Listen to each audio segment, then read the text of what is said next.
மக்களுமே ஒரு இடத்துல அடிபட்டு கிடக்குதுன்னா அதை பாவம் பாக்குறாங்க. அதான் ஏன் அந்த கமிட்மெண்ட் குள்ள போறது இல்லைன்னா செலவு பண்ணணும், வைக்கிறதுக்கு இடம் இல்ல.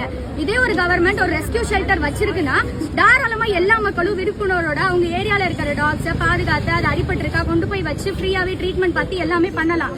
அந்த ஃபெசிலிட்டிஸே இங்க இல்லாதப்போ இவங்க கொண்டு போய் ஒரு ஷெல்டர்ஸை நான் கட்டி 2000 கோடி அந்த ஷெல்டருக்கு நீங்க அமௌண்ட் செலவு பண்றதுக்கு பதிலா எவ்வளோ வில்லேஜஸ் இன்னும் கார்பரேஷன்ஸ் அதை தாண்டி பஞ்சாயத்துல எல்லாம் இன்னும் டாக்ஸ் நிறைய இருக்கு. நீங்க இங்க நாயை ஒழிக்க அங்க இருக்கிற நாய் இங்க மைக்ரேட் ஆகி வந்துட்டு தான் இருக்கும். அங்க இருக்கிறவங்க குட்டிங்களை கொண்டு வந்து இங்க ரோட் சைட்ல போடதான் செய்வாங்க. ஃபர்ஸ்ட் ஆஃப் ஆல் நீங்க இந்த 2000 கோடியை அந்தந்த ஒவ்வொரு கிராமத்துக்கோ ஒவ்வொரு பஞ்சாயத்துக்கோ ஒரு ஏபிசி ஷெல்டர் கட்டுங்க.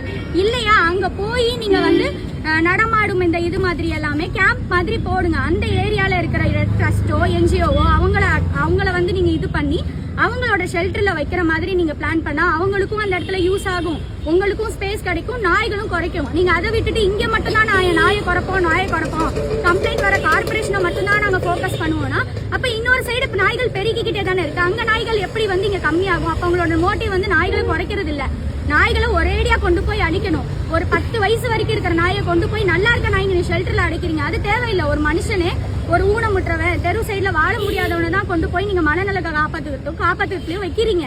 அதே மாதிரி எவ்வளவோ அனிமல்ஸ் வந்து டிசேபிளா இருக்கு, ரோட்ல வாழ முடியாம இருக்கு, வயசான டாக்ஸ் இருக்கு. அந்த மாதிரி அனிமல்ஸை கொண்டு போங்க, அதை டேக் கேர் பண்ணுங்க, அதை வச்சு ட்ரீட்மெண்ட் பாருங்க, அதை வைங்க ஷெல்டர்ல. நல்லா இருக்க நாய்களை ஏன் கொண்டு போய் அடைக்கிறீங்க? அதனால இன்னும் டிசீசஸ் அங்க ஸ்ப்ரெட் தான் ஆகும். அங்க ஒண்ணுக்கு ஒண்ணு அடிச்சுக்கிட்டு சாக தான் செய்யும். அதுக்கு தான் நீங்க ஆசைப்படுறீங்களா? தயவு செஞ்சு ஒவ்வொரு ஊர்லயும் ஒரு ரெஸ்கியூ ஷெல்டர், ஒவ்வொரு பஞ்சாயத்து கார்பரேஷன்ல இல்ல வில்லேஜஸ்ல ஒரு ஏபிசி வைங்க. இதுதான் எங்களோட கோரிக்கை. அது பண்ணாலே நார்மலா டாக்ஸோட எண்ணிக்கைகள் 5 வருஷத்துல நீங்க தீவிரப்படுத்தும் போது நாய்களோட எண்ணிக்கை கண்டிப்பா கம்மி ஆகும்.